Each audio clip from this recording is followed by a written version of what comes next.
तुम फिक्र नहीं करो लाइबा, अब हमारे पास बहुत सारे पैसे आने वाले। जहां ज़ोबिया की शादी की है ना, वो उस घर का अमीरजादा है।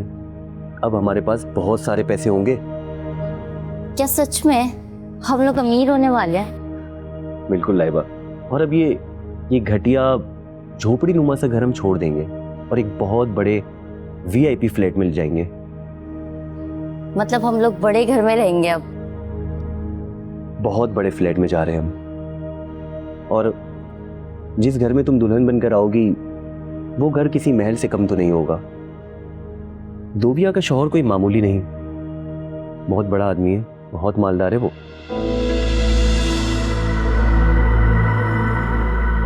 तो तुम लोग यहाँ? भैया आप लोग यहाँ पर? ए लाइबा चुप, बिल्कुल चुप। तुम्हें ना हक नहीं है बात करने का। बेगैरती की सारी हदें पार कर दी तुमने। तुझे मैंने कितनी बार मना किया है कि मेरी बहन से दूर रहे, और तू उसको फंसाने की कोशिश कर रहा है। तेरी इतनी हिम्मत। भैया प्लीज इनको छोड़ दें, इनका कोई कसूर नहीं है। भैया भैया मेरी बात सुन, इनका कोई कसूर नहीं। और तुझे एक बात याद रखना, आइंदा तूने इस तरफ देखा भी ना, तेरा वो असर करूंगा सारी जिंदगी याद रखेगा तू। ओ ठीक है, कोई जरूरत नहीं इसके मुंह लगने की। वक्त बताएगा इसकी क्या औकात है, देख लेंगे भी तुझे। जाओ जाओ, बड़े देखे तुम जैसे धमकी देने वाले। अब मेरे हाथ बहुत ऊंचे हो गए। मेरा जो बहनोई है ना, उसकी पहुंच बहुत ऊपर तक है और बहुत अमीर है वो। अगर अब तुम दोनों ने मुझसे पंगा लिया ना, तो तुम दोनों को जेल करवा दूंगा, आए समझ? और अब मैं वो गरीब नहीं रहा, याद रखना ये बात। और बात रही लाइबा से शादी करने की, तो शादी तो मैं लाइबा से ही करूंगा। अरे क्या बिगाड़ लोगे तुम दोनों मेरा? अबे ज़बान संभाल के बात कर, यही ढेर कर दूंगा तुझे मैं। वे रहने दे, मुंह मत लगा इसको, इसकी औकात नहीं। और हाँ, तुझे वक्त बताएगा तेरी औकात, छोड़ेंगे नहीं तुझे, समझा? और तुम्हें तो घर जाके देखता हूँ मैं।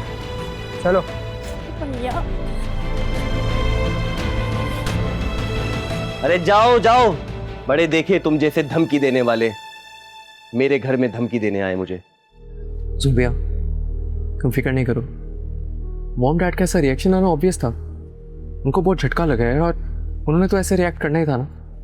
जस्ट डोंट वरी, एक दफ़ा शहर की सच्चाई सबके सामने आने दो, वो तुम्हें खुद एक्सेप्ट करेंगे। Trust me. भाभी आप बिल्कुल फिक्र मत करें, अहमर बिल्कुल ठीक कह रहे हैं। शहर के खिलाफ सारे सबूत इकट्ठे करना शुरू कर दिए मैंने। वो लड़की जब घर छोड़कर गई थी तो तमाम सबूत मिटा कर गई थी।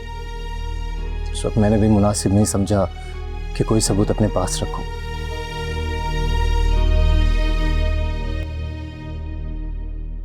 लेकिन अब बहुत जरूरी हो गया कि उसकी असलियत सबके सामने लाई जाए।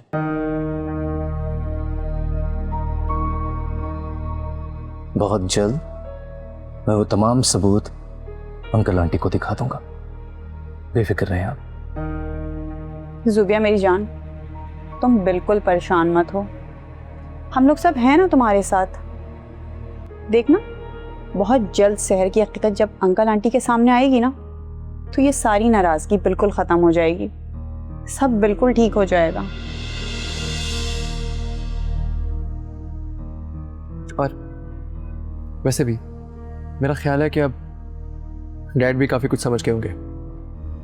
जिस तरह का झटका उनको आज लगा है वो बहुत बड़ा है। मुझे यकीन है कि डैड अपनी सब गलतियों को एक्सेप्ट करके सीधे रास्ते पे आ जाएंगे।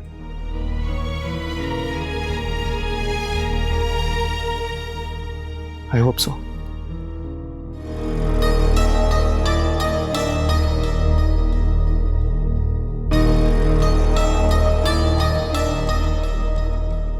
मुझे अंदाजा भी नहीं था ये वक्त आएगा। मेरे किए हुए करतूत मेरे सामने आ जाएंगे। आज मुझे जिंदगी की सबसे बड़ी हकीकत का पता चल गया है। चले शुक्र है, किसी बहाने आपने अपनी घिनौनी हरकतों को तस्लीम तो किया। कम से कम आपको एहसास तो हुआ। आज अहमद ये हरकत क्यों की जानते हैं आप? सिर्फ और सिर्फ आपकी वजह से। सेठ साहब, सही कह रही हो तुम नादिया, इसका भी कसूरवार शायद मैं ही हूं। इस बच्चे की बस हो चुकी थी। वो अंदर से इतना टूट चुका था कि उसे कुछ समझ ही नहीं आया। उसे अपने बाप के गुनाहों का कफारा अदा करने के लिए यही सब नजर आया जो उसने किया। मुझे अहमद पर बहुत गुस्सा था। उसने जो कुछ भी किया, हमारा मान तोड़ा, लेकिन उसकी वजह पता है क्या थी? इसकी वजह ये थी कि आपने हमेशा अपने पास आने वाली गरीब लड़कियों का एहतसाल किया, उन्हें इस्तेमाल किया। नादिया, ये तुम क्या कह रही हो? नादिया को बोलने दे, मुझे आज बोलने दे, क्योंकि मेरा दिल आज खून के आंसू रो रहा है। आपने हमेशा इस तरह की लड़कियों की बेबसी का फायदा उठाया है, और आज अल्लाह ने आपको ऐसी सजा दी है कि उसी तबके की एक लड़की की बेबसी जिंदगी भर आपकी अना को डसती रहेगी, क्योंकि आपके इकलौते बेटे ने उसी लड़की को आपके घर की बहू बना दिया। ये अहमद का कसूर नहीं सेठ साहब, ये आपके गुनाहों की सजा है जो हमारे सामने आई है।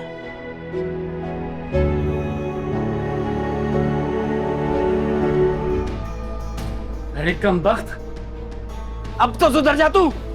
अपनी इन घटिया हरकतों की वजह से अब तो बाज आ जा, नालायक कहीं का। अच्छा, तो तुम अब ये घटिया करतूत लेकर उस नए फ्लैट में चलोगे? हाँ, तुम्हें शर्म नहीं आता? पराई बेटी को भगाने चले थे। आप लोग चुप रहे और मेरे मामलात में ज्यादा टांग मत अड़ाएं। अच्छा, तो अब हमें चुप रहना पड़ेगा तुम्हारे सामने। हमें पता नहीं था कि तुम जैसे बेटे को पैदा करके हम अपनी जिंदगी बर्बाद कर देंगे।